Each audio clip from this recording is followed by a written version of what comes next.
오늘 주신 하나님 말씀은 사도행전 2장 1절로 13절 말씀입니다. 신약성경 188쪽에 있습니다. 사도행전 2장 1절로 13절 신약성경 188쪽입니다. 제가 한 절, 여러분이 한 절 교도하겠습니다. 오순절 날이 이미 이름에 그들이 다 같이 한 곳에 모였더니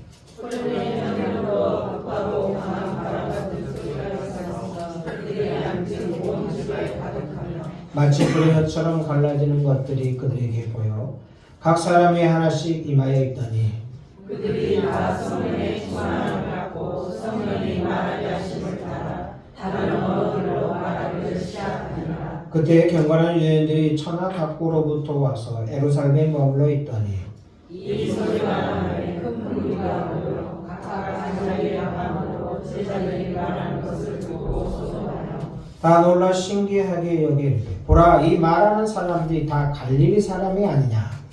우리가 우리 각 사람이 남고 과거로 그때 된 것이 어찌 되느냐.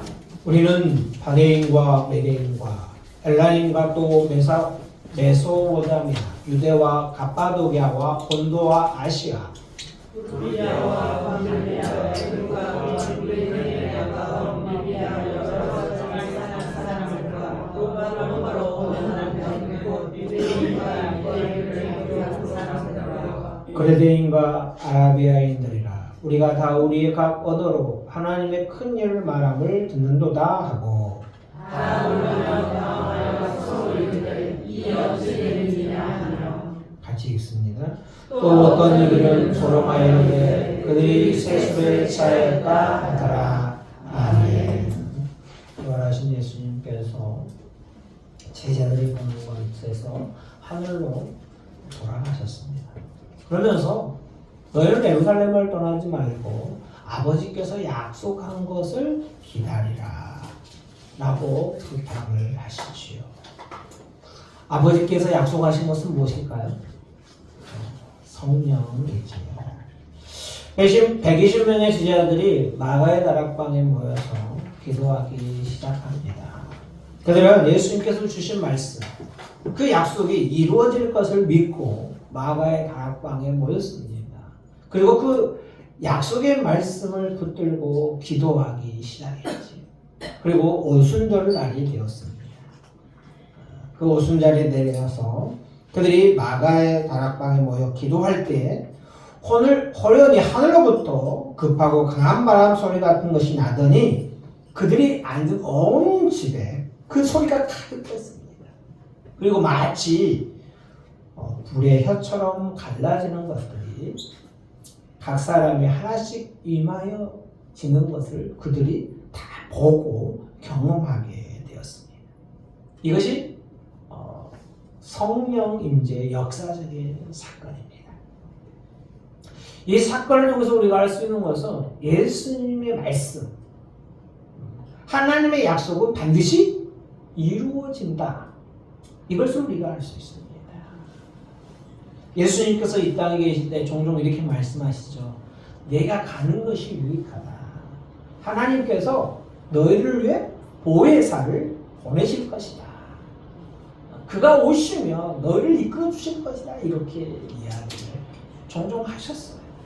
요한복음 14장 17절에도 이렇게 말씀하십니다. 함께 읽습니다. 그는 진리의 영이라 세상은 능히 그를 받지 못하나니 이는 그를 보지도 못하고 알지도 못함이라. 그러나 너희는 그를 아나니 그는 너희와 함께 거하시며 또 너희 속에 계시겠습니다. 아멘. 여러분은 성령님을 아십니까? 성령님이 누구신지 아셔요? 오늘 요한복음 14장 17절에 성령님 어떤 분이라고 말씀하시죠? 네, 진리의 영이라고.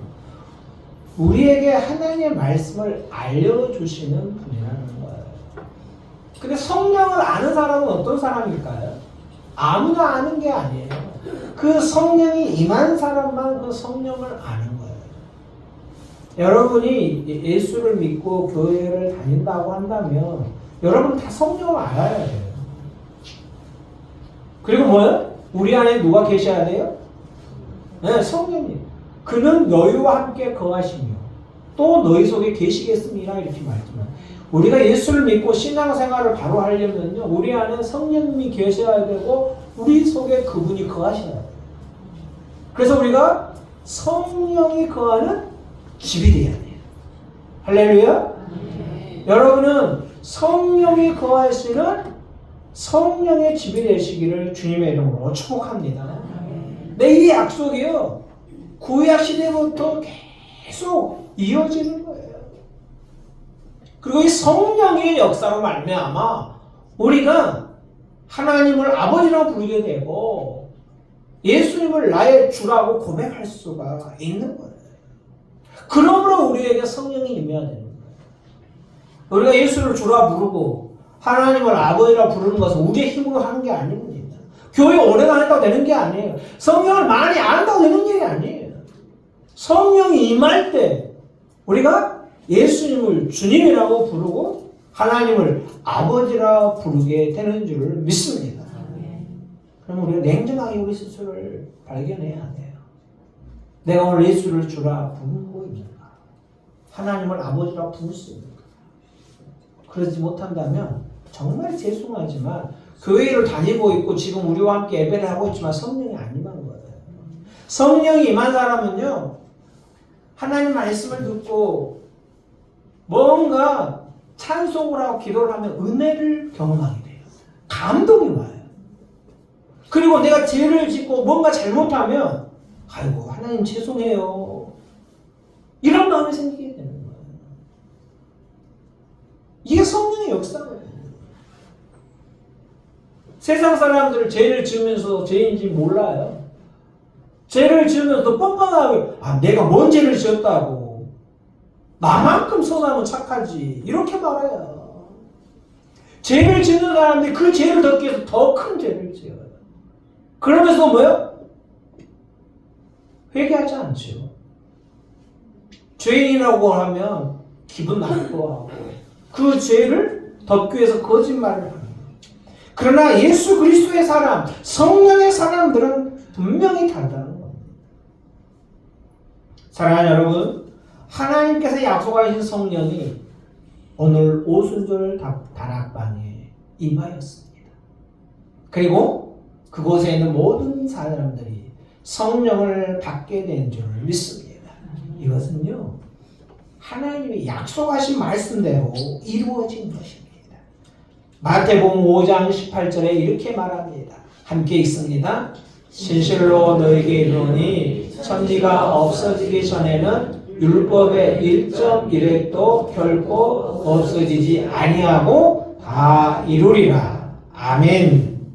하나님이 약속하셨던 성령, 예수님이 약속했던 그 성령이 오늘 그 약속하신 대로 마가의 다락방에 임한 줄을 믿습니다.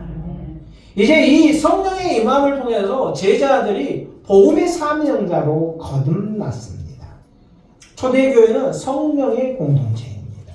성령이 오셔서 그들을 이끌어 가시는데 특별히 교회가 중점을 두고 하는 사역이 뭐냐면 복음을 전파하는 거예요. 한 영혼을 구원하기 위해서 힘쓰고 애쓰는 거예요. 이게 가장 큰 일이에요. 성령이 하시는 가장 중요한 일이에요.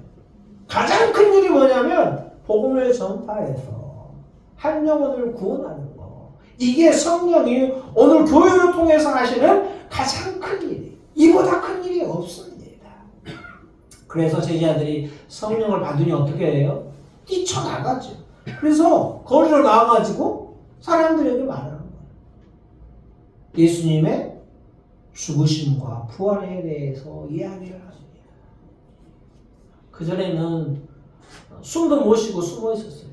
그런데 물맷돌을 돌리며 뛰쳐나갔던 그 다윗처럼 그들이 이렇게 용기 있게 뛰쳐나갑니다.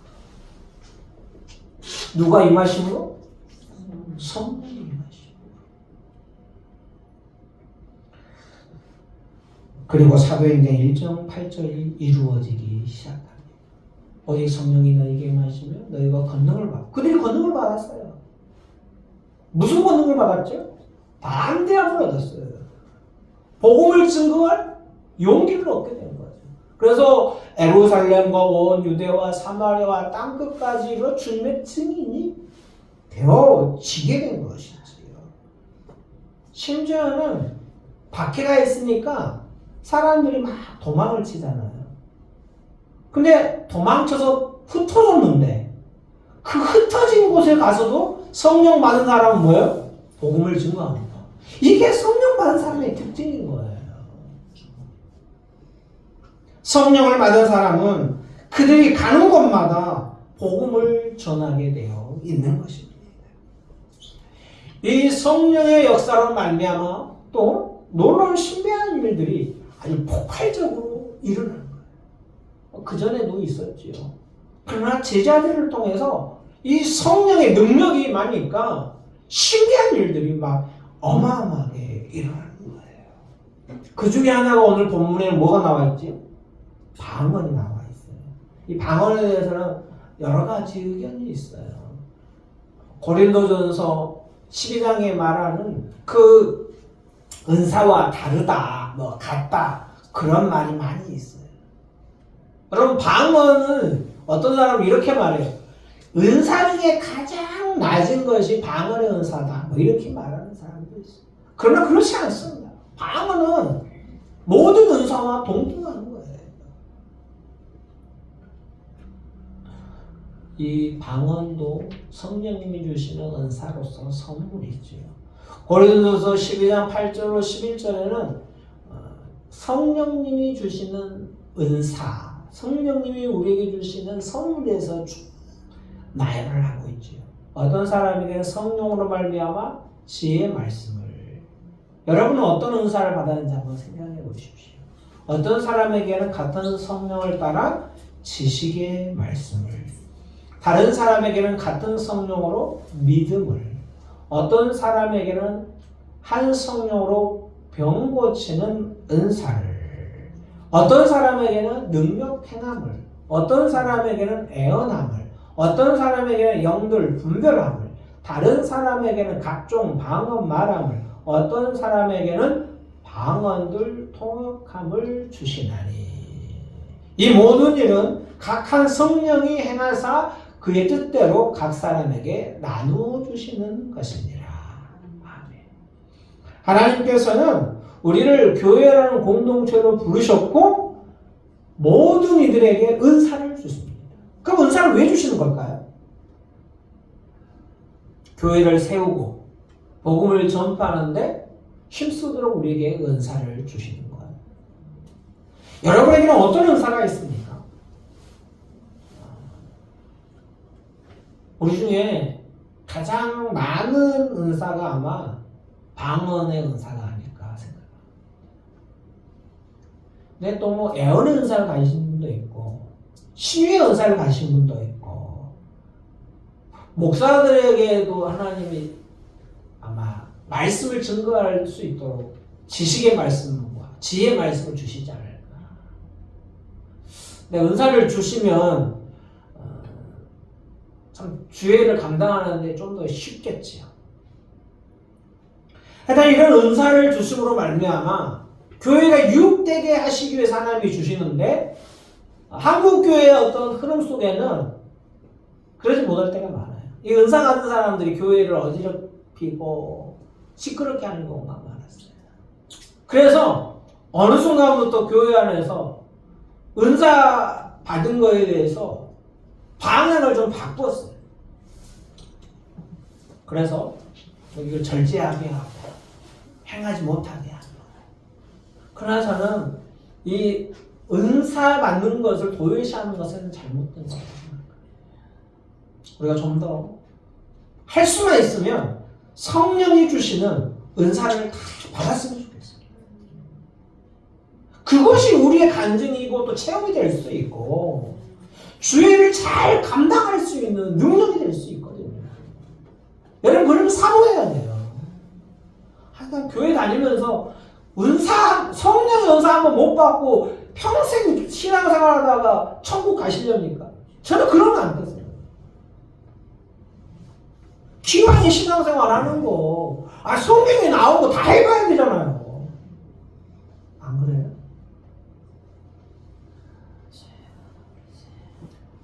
우리가 방언 행사가 가장 낫다고 말하지는 않지만 방언이라도 한번 해봐야지. 안 주면 안 주지만 주실 때까지 한번 몸부림 쳐보는 거지. 누가 통변 은사가 좀 있었으면 좋겠어. 내가 방언을 하는데 내가 무슨 말을 하는지를 모르겠단 말이야. 여러분 중에 누가 통변 은사를 좀 받으세요? 거짓말 은사 말고 진짜 통변 은사를 좀 받으세요. 그리고 애언의 은사를 좀 받으시려니까.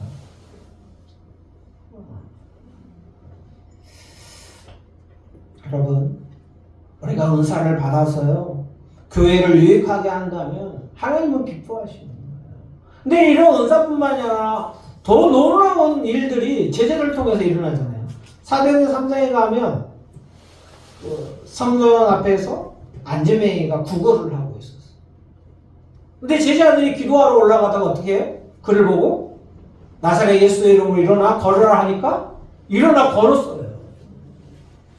이렇게 성령이 임하시자마자 계속해서 신비롭고 놀라운 일들이 연속적으로 일어나는 거예요. 중요한 건 이렇게 성령님이 임하셔서 이런 사건이 일어나는데 마가의 다락방에 있던 120명 모두가 성령을 받았다는 사실.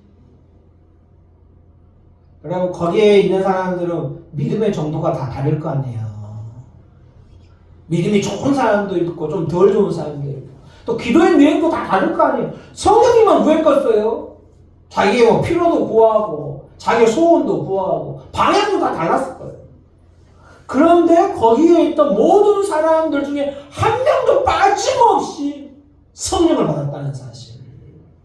이게 뭘 의미할까요? 하나님은 오늘도 성령을 사모하고 성령 시대를 사는 모든 성도, 오늘 우리로 말하면 오늘 이 주월 무등교회라는 예배당에서 예배하는 모든 사람이 성령을 받기를 원하신 줄을 믿습니다. 하나님은 우리가 다 성령 받기를 원하신다니까요. 목사는 받고 성도는 안 받고 그게 아니에요. 모두가 받기를 원하세요. 왜냐하면 성령이 임해야지만 우리가 뭐요? 제대로 신앙생활을 할 수가 있어요. 성령이 우리를 이끌어갈 때 우리가 무엇을 해야 할지 알고 어떻게 살아야 할지를 아는 거예요. 한 일주일 우리가 살 때 믿음으로 말씀으로 하나님 뜻대로 살지 못하는 것은 뭐예요? 우리 안에 성령이 안 임한 거거나 아니면 우리가 성령을 소멸한 거예요. 그러니까 어떻게 해요? 성령의 이끄신 대로 사는 게 아니라 내가 하고 싶은 대로 사는 거예요. 하나님 전혀 두려워하지 않고 제멋대로 사는 거예요. 기도도 안 하고 말씀도 안 읽고 찬양도 안 하고 기쁨 감사도 없어요. 회개도 안 하는 거예요.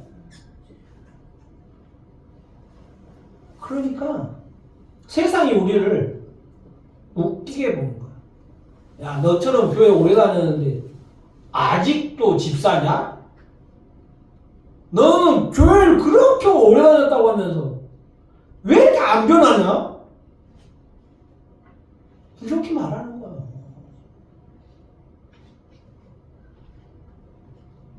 오늘 우리에게 하나님의 성령을 부어주시기를 원하시는 이유는 우리가 하나님의 사람으로 세상에서 주가 주의 심을 선포하는 거룩한 자로 살기를 원하시기 때문에 성령을 부어주시기를 원하시는 거예요.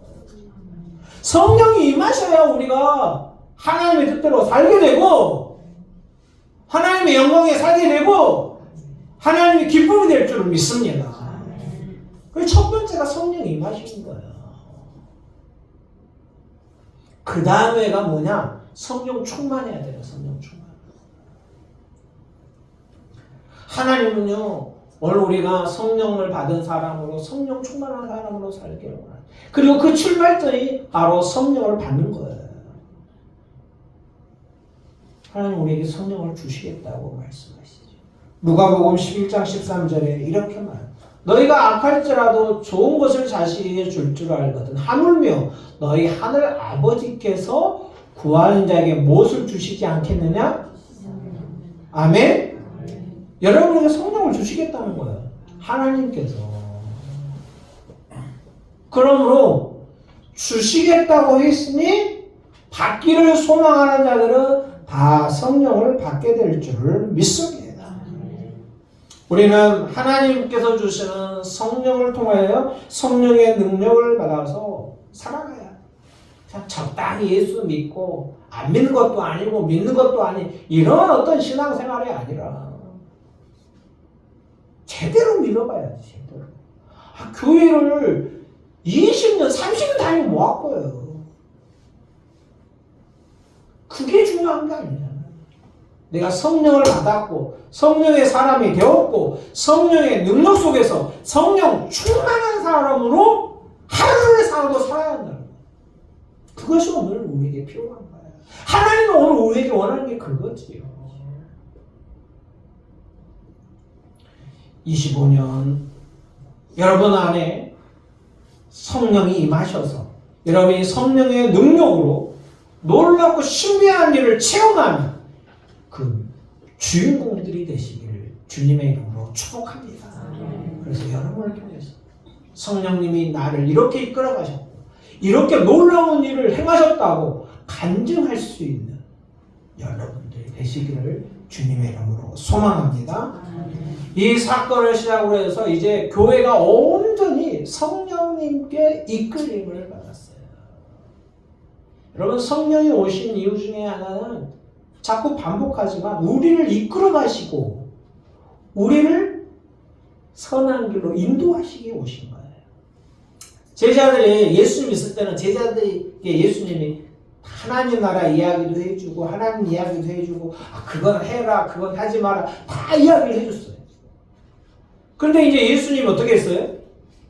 승천하러 가셨잖아요. 하늘나라로. 다시 이제 오시겠다고 가셨어요. 그럼 이제 누가 설명해주고 누가 가르쳐줄 수 있어요? 제자들은 아직 어려서 제대로 못해요. 그래서 누구를 보내신 거예요? 성령님을 보내신 거예요. 그러므로 오늘 우리가 이 시대에 살아가면서 하나님 말씀을 읽어도 그 말씀이 나의 말씀이 되고 나의 말씀이 경험되기 위해서는 성령님이 우리에게 뭐요? 말씀하여 주셔야 되고 우리에게 깨닫게 하셔야 돼요. 예수님은 안 계시니까 성령님이 그 일을 하신단 말이에요. 뿐만 아니라 그쪽으로 가면 안 돼. 오른쪽으로 가. 그것은 예수 믿는 사람의 삶이 아니야. 그렇게 살면 안 돼. 그렇게 우리에게 뭐요? 권면하셔야 돼. 그런데 우리가 이 성령님의 음성을 듣습니까? 성령님이 말씀하시는 것을 내 마음에 느낍니까? 오늘 이것이 문제지. 저도 성령님의 음성을 잘 못 들어요. 그런데 이건 알아요. 잘못하면 하나님 이거 잘못했군요. 이걸 회개해야겠네요. 저는 저와 여러분이 정말 사도행전에 나오는 빌립처럼 바울처럼 그렇게 성령님과 아주 깊은 관계를 맺고 그분들이 말씀하시면 듣고 그분들이 이끄는 대로 살았으면 좋겠어요. 빌립이 복음을 전하고 있는데 성령님이 이렇게 말씀. 야, 너 광야로 내려가라.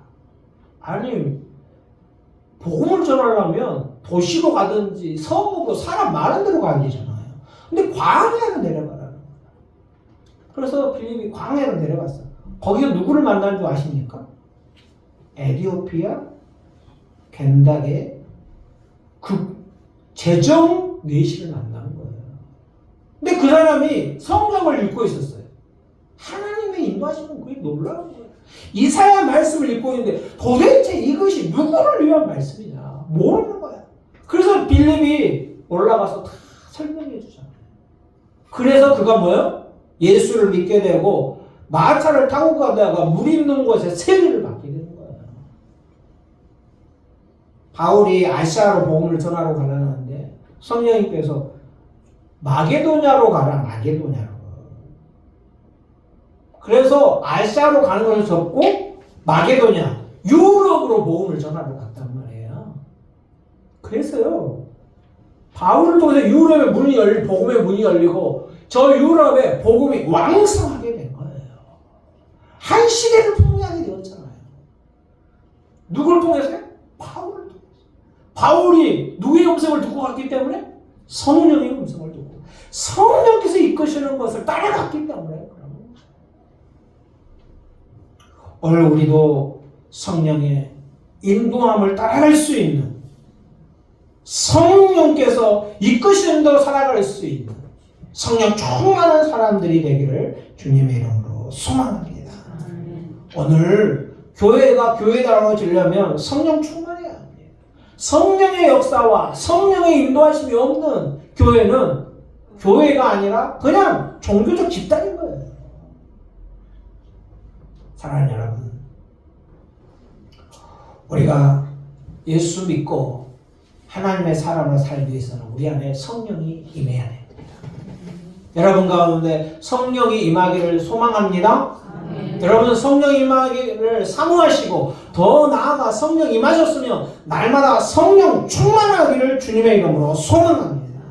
그래서 25년 성령님과 함께하고 성령님이 이끄신 대로 살며 성령님 원하시는 멋진 한 해가 되시기를 주님의 이름으로 축복합니다. 아멘.